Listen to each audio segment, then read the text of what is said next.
Padre Cristo, hermanos, me da mucho gusto saludarles por este medio, especialmente mis hermanos de la Segunda Iglesia de Mexicali. Además de saludarles, espero que se encuentren muy bien, reciban un saludo de parte de mí y de mi esposa. Y créanos que hemos estado también orando por cada uno de ustedes, por esta situación que atraviesa el mundo en la actualidad. Les invitamos a que se cuiden cada uno de ustedes, tomen las precauciones necesarias. Y tal vez muchas veces, hermanos, cuando atravesamos momentos difíciles como este, de necesidad, de prueba, de incertidumbre, muchas veces podemos llegar a preguntarnos, ¿dónde está Dios? ¿Qué es lo que Dios está haciendo? ¿Por qué es que Dios permite esto? Y tratamos muchas veces hasta desesperadamente de encontrarle una respuesta que nos haga sentir satisfechos. Sin embargo, muchas veces no encontramos esa respuesta. Y hermanos, déjenme decirle que si usted no ha encontrado una respuesta, está bien, no hay ningún problema. Lo que realmente nosotros necesitamos no es saber por qué Dios permite las cosas o por qué Dios hace las cosas en este momento que las estoy viviendo. Simplemente necesitamos saber quién es nuestro Dios, cómo es nuestro Dios. Porque si yo estoy seguro que mi Dios es fiel, que mi Dios es bueno, que mi Dios es amor, que Dios es santo, soberano, justo y sabio, entonces yo puedo estar tranquilo, yo puedo tener paz. Porque pase lo que pase en este mundo, pase lo que pase en mi vida, me vaya como me vaya, Él sigue siendo Dios. Él sigue siendo el mismo y yo tengo la confianza de que lo que Él está haciendo es algo bueno y que resultará para mi bien y para el bien de su pueblo. Es por eso, hermanos, que aunque en este momento no nos sintamos así, tal vez podamos llegar a sentirnos un poco de miedo, los invito a que confiemos en el Señor y que esto el Señor lo va a transformar de una forma maravillosa para su gloria. Y es por eso que los animo a que también en este tiempo que están en familia, ustedes procuren también con más ánimo, con más tiempo, buscar más a Dios a través de su palabra, a través de la oración. Y precisamente lo que vamos a estar hablando ahorita en el mensaje que les quiero compartir, nos va a ayudar a conocer un poco más acerca de quién es Dios a través de la obra que Él hizo. Espero sea de edificación para cada uno de ustedes. Con motivo de la fecha en la que estamos, hemos estado escuchando acerca de lo que es la Semana Santa, lo cual hace referencia a los últimos días de la vida de Jesús, así como su crucifixión, su muerte y su resurrección. Y yo en este momento me voy a enfocar en los sucesos del día viernes, los cuales narran el arresto, los juicios y la crucifixión de Jesús. Y precisamente así se llama este mensaje, el arresto, los juicios y la crucifixión de Jesús. Y lo encontramos en cada uno de los 4 evangelios. Y los invito a que con calma ustedes también hagan la lectura completa. Si ustedes tienen ahorita un lápiz, una pluma, pónganle pausa para que anoten las citas bíblicas y usted pueda retomarlas con más tiempo. Y es importante recordar, hermanos, que en este momento que nosotros vamos a hablar ahorita, ya habían pasado algunas cosas de la semana. Y ahora ya estamos en el día viernes, ya había pasado lo que es la Santa Cena, ya había pasado la oración de Jesús en el Getsemaní. Y ahora Jesús se encuentra con sus discípulos. Y voy a leer en el libro de Mateo, capítulo 26, versículos del 47 al 56. Y dice de la siguiente manera: Mientras todavía hablaba, vino Judas, uno de los 12, y con él mucha gente con espadas y palos de parte de los principales sacerdotes y de los ancianos del pueblo. Y el que le entregaba les había dado señal diciendo: Al que yo besare, ese es, préndanle. Y enseguida se acercó Jesús y le dijo: Salve, maestro, y le besó. Y Jesús le dijo: Amigo, ¿a qué vienes? Entonces se acercaron y echaron mano de Jesús y le prendieron.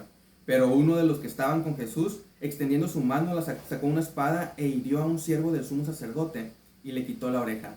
Entonces Jesús le dijo: Vuelve tu espada a su lugar, porque todos los que tomen espada a espada perecerán. ¿Acaso piensas que yo no puedo ahora orar a mi Padre y que Él no me dará más de 12 legiones de ángeles? Pero ¿cómo es que entonces se cumplirían las escrituras de que es necesario que sí se haga? En aquella hora dijo Jesús a la gente: Como contra un ladrón han salido contra mí con espadas y palos para prenderme. Cada día yo me sentaba con ustedes enseñando en el templo y no me prendieron. Mas todo esto sucede para que se cumplan las escrituras de los profetas. Entonces todos los discípulos, dejándole, huyeron.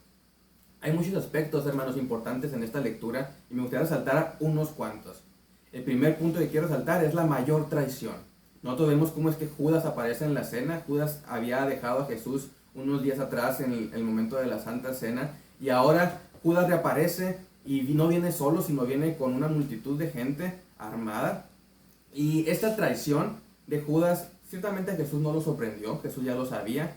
Sin embargo, yo creo que sorprendió a los discípulos, ya que para ellos Judas era uno de ellos. Judas había estado con ellos durante esos 3 años, había visto cada milagro de Jesús, había ido a predicar, había estado todo esto y ahora estaba entregándolo. Y no solamente entregándolo así nomás, sino con un beso que debe ser el símbolo universal del amor. Judas lo estaba usando para traicionar a Jesús. Ahora vemos también un arresto a manera de película de Hollywood. Viene mucha gente armada con palos, con piedras, con espadas. Y en otras versiones se usa la palabra multitud para hablar de esta gente que venía con Judas. En los tiempos modernos podríamos decir que venía todo un convoy militar para arrestar a Jesús.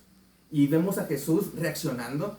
Vemos a Jesús que Él está calmado y que Él incluso se entrega. Lo cual nos recuerda, hermanos, en Juan capítulo 10, versículos del 14 al 18, cuando Jesús está hablando del buen pastor, que Él dice que Él es el buen pastor que da su vida por sus ovejas y que Él mismo entrega su vida, que nadie se la quita, sino que Él la da.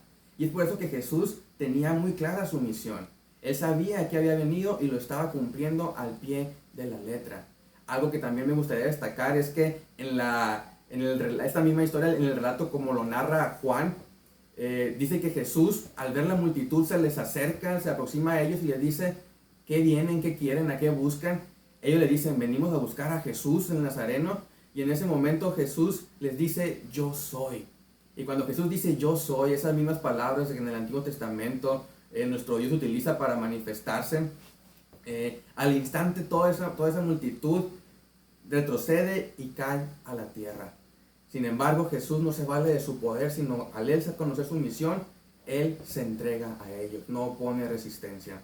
Sin embargo, vemos cómo es que los discípulos, especialmente Pedro, primero estaba muy envalentonado, se siente seguro porque está con Jesús, y pues claro que debe estar seguro de estar con Jesús. Sin embargo, algo que él no se recordaba es que no había entendido el reino de Dios, el reino de los cielos, que es un reino que no es el reino de este mundo, y que es un reino que no se gana a la fuerza.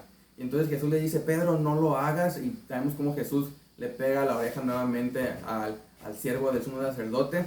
Y vemos cómo es que una vez que Jesús se entrega, la Biblia nos narra que todos, cada uno de los discípulos, lo dejan, abandonan a Jesús y huyen. Seguramente por sus mentes estaba corriendo la pregunta: ¿qué le pasa a Jesús? ¿Por qué es que Jesús no está haciendo nada? Y probablemente dijeron: a lo mejor no es el Mesías que nosotros necesitamos en este momento. Sin embargo, hermanos, no nos apresuremos a entablar un juicio contra los discípulos. Nosotros ya conocemos la historia cómo es, y es fácil nosotros decir: yo si hubiera estado ahí con el Señor. Sin embargo, ellos la estaban viviendo, y gracias a Dios que ellos después pues reflexionan y vienen nuevamente a servir al Señor. Con esta parte del arresto hay que reflexionar: ¿cómo es que nosotros entendemos el reino de Dios? Vemos primero a Judas, que por un tiempo escuchó y obedeció a Jesús, pero luego lo entregó. Vemos a unos grupos de judíos que lo escucharon, pero la mayoría nunca entendió y solamente lo buscaban por un beneficio inmediato. Vemos a Pedro y al resto de los discípulos que ellos creían entender, pero al ver que las cosas se salían de control, simple y sencillamente huyeron. Analicemos nuestras vidas y vemos cuánto realmente conocemos de Dios y cómo entendemos el cristianismo. Recuerden lo que comenté al principio, hermanos: nosotros no tenemos que afanarnos con querer entender todo lo que Dios está haciendo. Solo hagamos lo que nos corresponde y confiemos en quién es Él. Después de esto, hermanos, justo en el versículo que sigue, comienzan esos juicios hacia Jesús. Y digo juicios en plural porque ciertamente Jesús fue sometido a 2 juicios. El primero de ellos, un juicio religioso, que estuvo ahí el sumo sacerdote Caifás presidiéndolo. Y el segundo juicio fue un juicio político, un juicio civil, por parte de Roma, de Poncio Pilato. Y estos ambos juicios son los más injustos de la historia.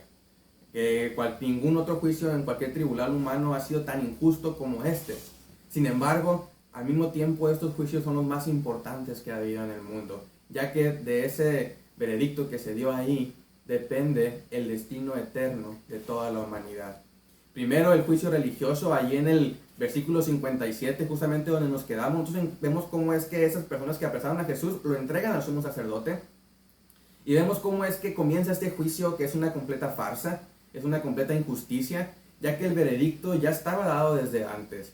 El versículo 59 nos dice que la gente que estaba allí estaba buscando falsos testimonios para sentenciar a Jesús a la muerte. Así que ellos ya sabían el resultado antes de presentar todo juicio. Sin embargo, se presentaron muchos testigos falsos. Sus testimonios no concordaban, tenían tanta prisa, se levantaban ellos mismos, lo acusaron de que Jesús había dicho que iba a destruir el templo y que en 3 días iba a levantar uno que no se había hecho con manos de hombres, pero aún así los testimonios no concordaban. Es por eso que luego interviene el sumo sacerdote Caifás, porque Jesús estaba en silencio completamente. Jesús no respondía nada ante esas acusaciones. Sin embargo, prácticamente lo obliga a responder y le dice: te conjuro que me digas que si tú eres el Cristo. Después de esto Jesús contesta y Caifás reacciona de una forma dramática, haciendo toda una escena, rasgando sus vestiduras y diciendo: ¿cómo se atreve? Blasfemo, ustedes lo escucharon, ¿qué más pruebas necesitamos? Y entonces el veredicto que ellos esperaban ha llegado: Jesús es digno de muerte. En ese momento comienzan a pegarle, comienzan a escupirle, a bofetearle, a darle de puñetazos en la cara y a burlarse de él, diciéndole: hey, profetiza, ¿quién te golpeó? Y a partir de ese momento, hermanos, se seguían cumpliendo cada una de las profecías dadas. Después de eso, nosotros encontramos cómo es que entregan a Jesús a Pilato. Y específicamente en Lucas 23, a partir del versículo 1, nosotros podemos ver esta parte, cómo es que lo entregan a Pilato. Pilato era el procurador romano. Él era el único que tenía autoridad para dar una sentencia de muerte y por eso lo llevaron hacia él. Sin embargo, a Pilato no le importaban los asuntos religiosos de los judíos. Sin embargo, inventaron nuevos cargos contra Jesús y decían que él estaba pervirtiendo la nación, que él decía que no le dieran tributo al César, que él afirmaba ser el rey, cosas pues que sabemos que son contrarias a lo que Jesús realmente enseñaba. Sin embargo, Pilato no les creía, sabía que lo habían entregado por envidia y él no quería sentenciar a Jesús a la cruz. Para él no había cometido ningún delito, era inocente, y entonces Pilato intenta de una y otra manera librarse de Jesús. Tenía miedo, él mandó azotar a Jesús. Tal vez de esa forma los judíos se calmarían, pero no, ellos seguían gritando: crucifíquenle. Pilato les presenta: ¿a quién quieren que le suelte? ¿A Barrabás o a Jesús? Y una vez más ellos dicen: suelta a Barrabás, crucifica a Jesús. Pilato, al no ver otra opción, solamente se lava las manos y dice: la sangre de este hombre no cae sobre mí. Y los judíos dicen: cae sobre nosotros y sobre nuestros hijos. Eso nos lleva también a reflexionar, hermanos, estos juicios. Durante estos juicios, Jesús guardó silencio. Él cayó y él lo hizo por ti y por mí.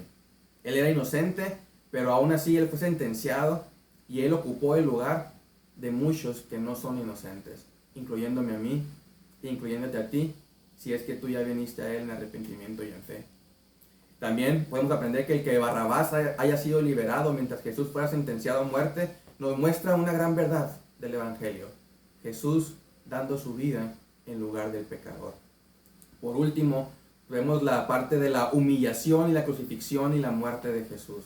Cuando hablamos de esta parte de la pasión de Cristo, generalmente se nos viene a la mente que sufrimiento es igual a todo ese dolor físico que Jesús tuvo que pasar al ser azotado, al ser clavado, al golpearlo. Sin embargo, ninguno de los escritores bíblicos nos detalla esos momentos de castigos físicos hacia Jesús, sino ellos solamente dicen: lo azotaron, lo crucificaron, cuando lo crucificaron. Sin embargo, cada uno de los escritores nos habla con detalle acerca de la vergonzosa humillación y burlas que Jesús tuvo que pasar. Y con eso no pretendo minimizar el dolor físico de Cristo.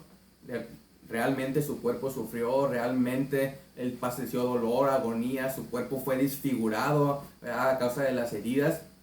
Sin embargo, hermanos, lo que quiero que nosotros comprendamos es que el Señor no busca nuestra lástima, no quiere que nosotros seamos solamente conmovidos sentimentalmente, sino nosotros debemos entender con esta narración de las Escrituras que cuán grande es el amor de Dios.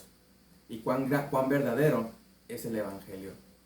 En Marcos 15, del 15 al 20 dice: y Pilato, queriendo satisfacer al pueblo, le soltó a Barrabás y entregó a Jesús después de azotarle para que fuese crucificado. Entonces los soldados le llevaron dentro del atrio, esto es, al pretorio, y convocaron a toda la compañía, y le vistieron de púrpura, y poniendo una corona tejida de espinas, comenzaron luego a saludarle: salve, rey de los judíos. Y le golpeaban en la cabeza con una caña, y le escupían, y puesto de rodillas le hacían reverencias. Después de haberle escarnecido, le desnudaron la púrpura, y le pusieron sus propios vestidos, y le sacaron para crucificarle. Vemos cómo Pilato entrega a Jesús a los soldados para que lo crucifiquen, pero primero lo llevan allí al patio y lo siguen humillando una vez más. Nos menciona aquí que llevaba toda la compañía, porque literalmente eran decenas o hasta cientos de soldados los que estaban allí en ese momento. Comenzaron a hacer una representación a manera de burla de Jesús como rey. Para ellos era inconcebible que ese hombre golpeado, ese hombre que parecía como cualquier otro, fuera un rey. Así que ellos comenzaron a burlarse, lo desnudaron, le pusieron un traje real. Pero algo importante más es que le pusieron una corona de espinas. Tal vez para ellos era una burla por la corona que usaban los césares en aquel momento, en aquel tiempo. Sin embargo, nosotros sabemos que esa corona de espinas, las espinas mismas, no son un símbolo de esa maldición de pecado que Cristo llevó sobre él. Recordemos que en Génesis 3, la maldición después de la caída es que la tierra iba a producir espinas y cardos, y por eso Cristo estaba llevando nuestra maldición sobre él. Y también lo reverenciaban, irónicamente se burlaban de él, lo golpeaban y lo escupían, hermanos. Sin embargo, Cristo soportó con paciencia, soportó por amor. Y eso no debe nosotros darnos lástima, sino al contrario, debemos de sentirnos agradecidos con el Señor. Gracias a Cristo es que nosotros ya no debemos llevar esa corona de espinas, sino que en el momento que Él lo decida, Él nos va a dar esa corona de gloria. Después vemos la parte de la crucifixión. Y la cruz, hermanos, ahorita se ha romantizado mucho, y muchas personas tal vez la cuelgan en su pared o lo llevan en su pecho, en su cuello. Sin embargo, la cruz es un símbolo de tortura. Y en la cruz, en el Jesús está crucificado, hay varios detalles que quiero mencionar. Primero de ellos es la inscripción que pusieron. Pilato ahí sobre la cruz dice: este es Jesús, el rey de los judíos. Los fariseos, los judíos se enojaron, no querían eso. Sin embargo, Pilato la dejó, y con eso él estaba proclamando una gran verdad: Jesucristo como rey de reyes y señor de señores. A Jesús lo colgaron entre dos ladrones, cumpliendo las profecías también.